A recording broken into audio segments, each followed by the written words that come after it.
Hey everybody, welcome to the second round of the Southern Utah Online Locals, and today I have a very interesting match because up at the top we have Quaid playing a 60 card Phantom Knight Shaddoll Invoked list. Absolutely crazy. It's just a crazy deck. I believe he has 17 different ways to a fusion spell, which is pretty crazy.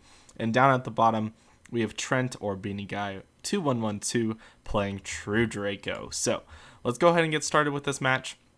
So looks like Quaid has won the die roll and he's going to be opting to go first. So let's take a look at their hands, just the opening hands really quick.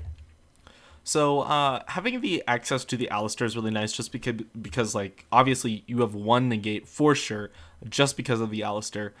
Desires is going to get you multiple draws, and then the Terraforming can get you something else as well. So he definitely has access to a monster negate as well as having access to a spell trap negate just depending on what his opponent does. So obviously he's probably just going to go ahead and negate one of these Desires. And Trent at the bottom did not draw into any True Draco monsters, and I mean drawing the double judgment is fine, but this Cosmic Cyclone is pretty important here. Waterfall can get you to the Draco monsters, but it takes you a turn to get there, so it's kind of rough.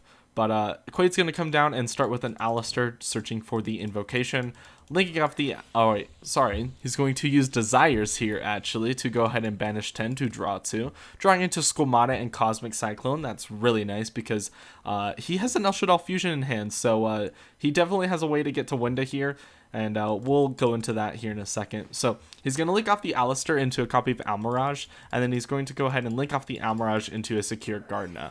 Then using the invocation, he's going to fuse the Alistair and the Secure Gardna into a Macabre. So that way he has any, a way to negate, which is really nice. And Meltdown is going to search him Alistair. And at this point, he definitely has access into the Winda because of the Shaddoll Fusion. Fusing Squamata with the Invoker is going to be a really solid way to get into Winda. However, it's not going to do a lot against the True Draco matchup, but it's still like... basically he's going to get a plus off of this Squamata, so it's going to be nice either way. So he's going to go ahead and set the El Shaddoll Fusion as well as a Cosmic Cyclone. And then he's going to use Invocation's effect to add the Alistair back in hand. So this is a really smart play here because, I mean, obviously just because it gives you an extra plus, but one of these Alistairs is going to be used as fusion material for the fusion, and then the other one can be used to negate a monster effect with Macabre. And if he doesn't negate a monster effect with Macabre, he can just normal summon the Alistair and it's live for the next turn because he can make Purgatrio. So there's lots of different ways that this Alistair is actually going to be very, very impactful, even though like it doesn't seem like two Alistairs are very impactful at all. Also, it can be used as a hand trap to boost the Macabre if the Macabre is threatened in any way. So he's going to boost the Macabre up to 35. Like, there's lots and lots of different interactions he can do with this Alistair, being a monster gate, fusion material, a follow-up play, and a hand trap. So that's a lot of things that he can do there with that Alistair. So it's really crazy. He's going to pass this turn over, and Trent draws into a dead card, which is Pot of Desire, since he already has one. It's a little unfortunate. Looking at his list, he only plays 2 copies of Desires, so it's unfortunate that he happened to draw both. So he's going to go ahead and banish the top 10 cards of his deck, and he's going to get hit with the Macabre, banishing or discarding the Cosmic Cyclone to negate the Pot of Desires. So... that really sucks. He's going to go ahead and set Waterfall and the 2 copies of Judgment, and he's going to go pass his turn. In the end phase, Quaid's going to use the El Shaddoll Fusion, fusing the Alistair and the Squamata in his hand for a copy of Winda. That means that Squamata's going to go ahead and trigger, and then Dragon's going to hit the field, and he's going to pop one of the back row, hitting the Waterfall, and then he's going to use the Cosmic Cyclone in the end phase, paying 1,000 to get rid of one of the Judgments. So that really sucks. Drawing for turn, he draws into a Shade Brigadine, and that's not as good as he would expect it to, but I mean, it's actually way better than you'd expect, because assuming that this card is a trap card that's not a counter trap, obviously, he can negate it with Macabre. So, like, that's a really, really good play there. Just being able to use the trap card utility to negate it is, like, really, really good. So Alistair's going to drop down here, searching him the invocation. Trent has to let this go through because if he negates the summon of with Solemn Judgment, then at that point he's going to be at 4,000 life points, and 2,025 is definitely 47, and that's over 4,000, so he's going to lose the game if he activates the Judgment there. Then Koid's going to go ahead and activate the invocation, banishing the Alistair and the Almirage from the graveyard, fusing into a Purgatrio, which is going to be sitting at 2,500 attack. So 2,500 plus 2,500, that's 5,000 right there. Plus this, that's going to be 72. And the Alistair bumps it up to 8,200 points of damage. So they do get the math off here in a second, but it doesn't matter. And I'll show you here why in a second. So he's going to use Invocation's effect to add the Alistair back to his hand. So at this point, he has a monster negate, which is really nice. And so if he moves it into the battle phase, Trent's just going to go ahead and say a quick math, and he's going to take 7,000, which it should be 8,200. So he technically should lose here. But it's not going to matter because in the damage step, Alistair the Invoker's effect is going to drop, and that's game either way, being 9,200 points of damage, so it's not going to matter. Moving into game number 2, I believe that Trent opts to go first. Obviously, he's playing Draco, so I mean, it makes sense. Set up your trap cards and hope for the best, pretty much. So he's going to start off with a Pot of Desires. I know, drawing double Desires 2 games in a row. That's crazy. He only plays 2 copies too. In fact, that's just really interesting. And Quaid also draws into a Desires also, which is interesting out of a 60-card deck. But Desires is very popular this tournament. In fact, every player in this tournament is playing Desires. I mean, there's only 5 players in the tournament, but still, I think that's crazy that every single player opted to play Desires. 2 of them opted to play 2 copies, whereas the other 3 opted to play 3 copies. So overall, that's like 13 copies of Desires out of all of their decks, which is pretty crazy. So he's going to draw into Duality as well as Apocalypse. And he's going to use Duality to reveal 3. And so he's got an interesting choice here. He can pick up the Card of Demise or the Lancia. I think the Apocalypse probably isn't super obvious. You obviously wouldn't pick that up. You don't have a Draco monster to tribute summon. You don't really have like a lot of things that you can do with this Apocalypse. Plus you already have one in hand, so it's not going to matter. The Lancia is actually really important here because against the Invoked matchup, when they activate Invocation and they attempt to, banish the Alistair from the field or the grave, if you chain the Lancia, they're forced to fusion summon from their hand, which puts them in a really, really awkward position. Because sometimes you don't really want to fuse into like a Shaddoll monster, so you really want to get that invoked monster in the field. But if you're chained to Lancia, you're forced to fuse your Shaddoll monster, which really sucks. In some circumstances, or if you can't even fusion summon at all, your Invocation just goes to grave, and Lancia just acts as a negate, which is really cool. And it plays around Meltdown because this doesn't negate, so that's really cool. I think the obvious pickup is to pick up the Lancia, which is what he does, which makes sense. And there's a lot of things that you can do with this deck. You can, obviously, if you wanted to shotgun it, you could, and that turns off the Desires. You can't chain it to the Desires because the Desires banishes its cost, so the cards are already banished by the time you activate the Lancia. So that's kind of an issue there.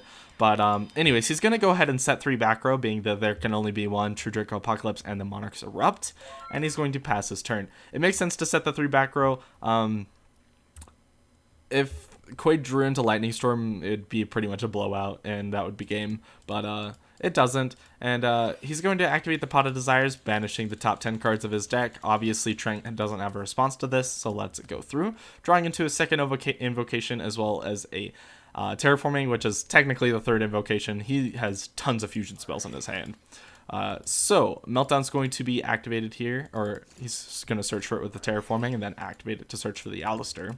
And then the Alistair is going to be normal summoned, and I believe he actually doesn't opt to search here because he must have banished it. So that's really interesting. So on the summon, he's going to activate There Can Only Be One. And then Quaid's going to chain Cosmic Cyclone targeting There Can Only Be One. And then Lancia is going to be chained here, which is really interesting because Cosmic Cyclone won't be able to banish. So Cosmic Cyclone is just going to go straight to the graveyard. So that was really cool, a really cool way to play around the Cosmics. And Quaid's just going to go ahead and activate the Invocation here. He does no monsters in grave, so he could theoretically go for Makaba here. Actually, no, he couldn't because the Alistair can't get banished. Neither can the Lancia. So he's basically, he has to fuse for Construct here. There's no other option. So he fuses Driver plus Hedgehog into a copy of Construct, and then he's going to use the Construct and the Hedgehog. Hedgehog's going to add the Beast, and the Construct is going to send Dragon to the graveyard. Dragon's going to pop There Can Be Only One, and he played around it quite nicely because Construct's a fairy monster and Alistair's a spellcaster, so he played around that really nice. Then he quickly realizes after he reveals the allure that he can't activate it because he can't banish. So that's something interesting. And I learned a really interesting ruling with this, that if you chain Lancia to allure, then they just reveal Dark Monster in the hand and then they keep it because cards can't be banished. So that's a really interesting thing. I'm not sure if that's 100% correct on that ruling. I am unsure, but I believe that's how it works.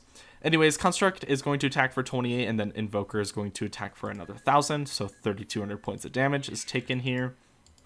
Passing his turn over to Trent, he draws Lost One for turn, which is really interesting. I mean, this doesn't really have a whole lot of applications right now, so I think he's pretty much forced to use the Desires, because like he could negate the Construct realistically, and then he'll be taking 14 and 1,000, so that's 24. And then if he draws into any monster, that it could be game, because anything that's above 18, or if he could just tribute the like beast over the Invoker, and that would be 36, so he'd be missing 600 points of damage. Ideally, I think there's a way to kill him with this invocation as well, assuming that he doesn't have a different way to get to it. I think you could obviously just, banish the Alistair and the Driver maybe from the grave, or like obviously tribute summon the beast, banish Alistair as well as the Driver for the Macabre, and at that point, if you negate any of them with the Lost One, probably the Construct is the highest. That's going to be 14, 25, and 22, which is definitely game. So he's basically forced to use the Desires here. So he uses the Desires to banish 10 and draws into a copy of Ignis as well as a copy of Lancia. And he's pretty low on his deck, only having 9 cards in deck. That's pretty crazy. So he pretty much uses the Heritage here to tribute the Ignis. And then Ignis, the Heritage is going to go ahead and get rid of the Meltdown here, which is really nice. He misclicked here and put the 1 card on the top of the deck. That was the issue there. Anyways, so Heritage pops the Meltdown, which is okay. And then he can go into battle phase here and kill the Alistair. He flips over Monarch's Erupt because he has no cards in extra deck, and that's going to negate the Construct, which is really cool.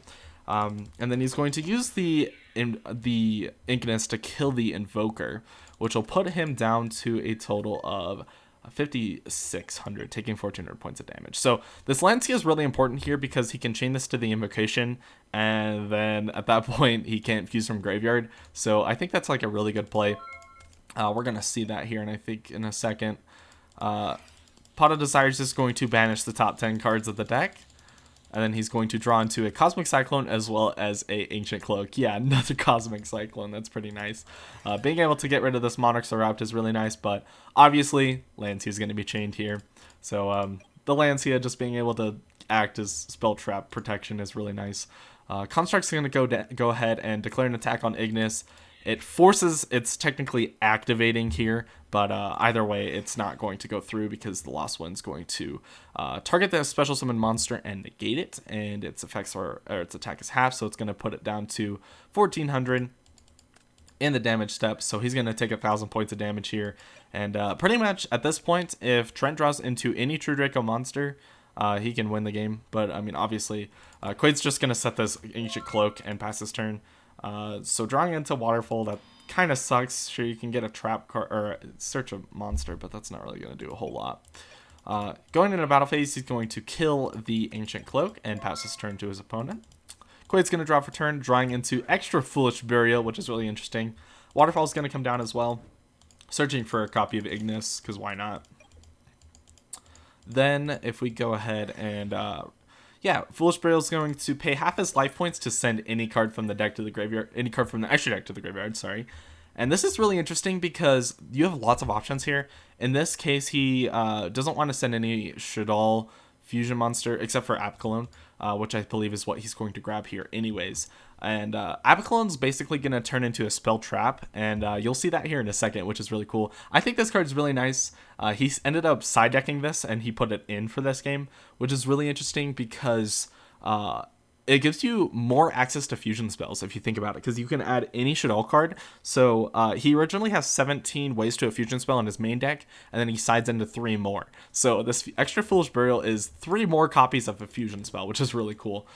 Ignis is going to be chained here to search for Disciples, and then he's going to send App Cologne to the graveyard, and then App Cologne's going to trigger to add Dragon, and then it's also going to discard a Shaddoll card from his hand to the graveyard. So he's going to send the Dragon, and then the Dragon's going to trigger and pop the Erupt. So that's really cool. That's a really cool way around it.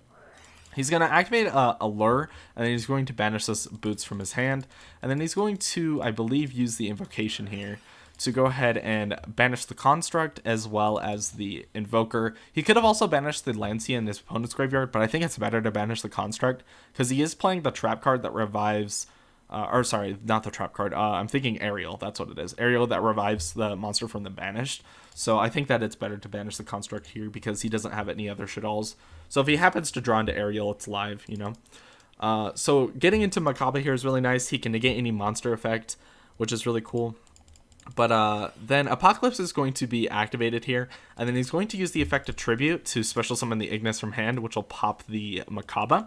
So that's a really cool way to get around it. And then the Invocation is going to be activated here to put it back into the deck, put the Alistair back in hand.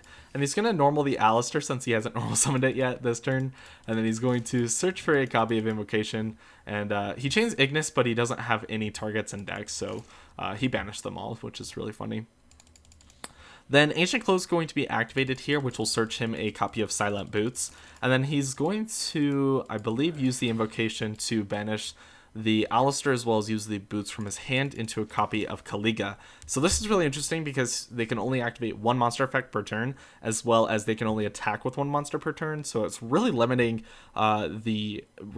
Trent down here at the bottom. So Boots is going to be used in the graveyard to search for Fogblade, which is really nice because this can stop his attack. So ideally, what would happen is the Ignis would declare an attack. Actually, that's actually what is exactly going to happen. And then the Fogblade is going to be activated to negate the attack. And then, obviously, since he already declared an attack, he can attack with the other Ignis due to Caliga, which is really cool. However, this is a illegal move here, and I'll tell you why here in a second. And I don't know if any of you have caught this yet, but you cannot set spells and traps during the turn that activate extra Foolish Burial. So technically the set Fogblade is considered an illegal move.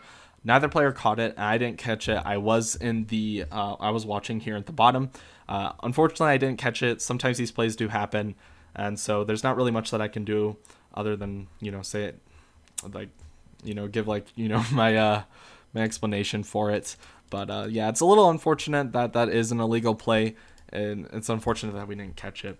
Anyways, he's going to be setting There Can Be Only One, and then he's going to use the Ignis to attack over the Caliga, and obviously the Fogblade's going to negate the Ignis, and then he's forced to end his turn.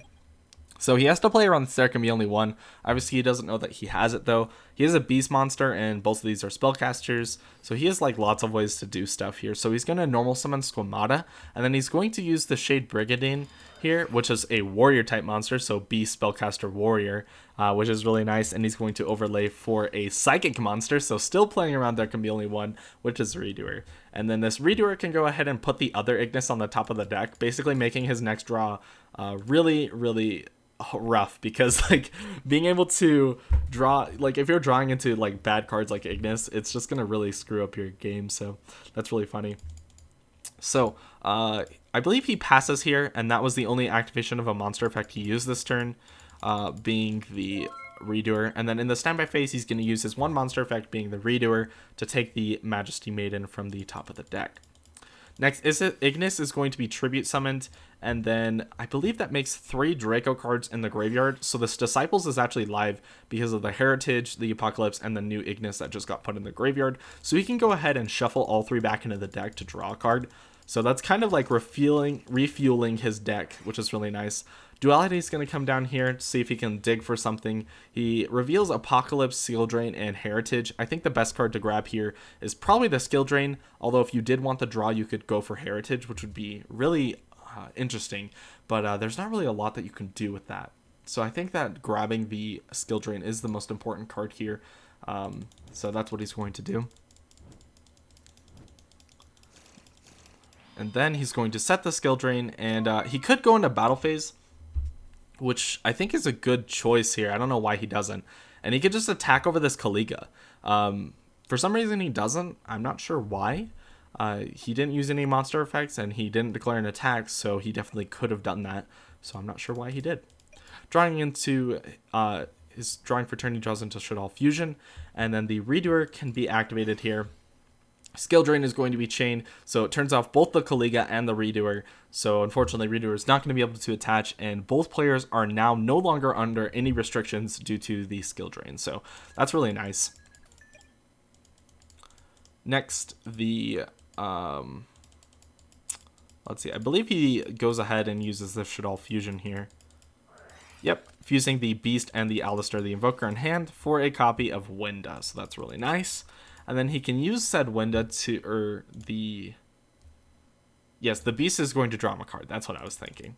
And at this point, he has game because he can go ahead and attack over this Ignis with Redoer. And then the Winda is 22 and the Caliga has 1,000. So that's definitely enough for game. And ironically, he played really well around the There Can Be Only One because this is a Spellcaster, Psychic, and Beast. So he did play around that absolutely perfectly. And so this Redoer is going to crash into the Ignis, destroying both of them. Winda's going to attack for 22, and the Caliga is going to attack for game. So that's going to do it for today's episode. I hope you guys enjoyed, and I will see you guys in a couple days for round number 3.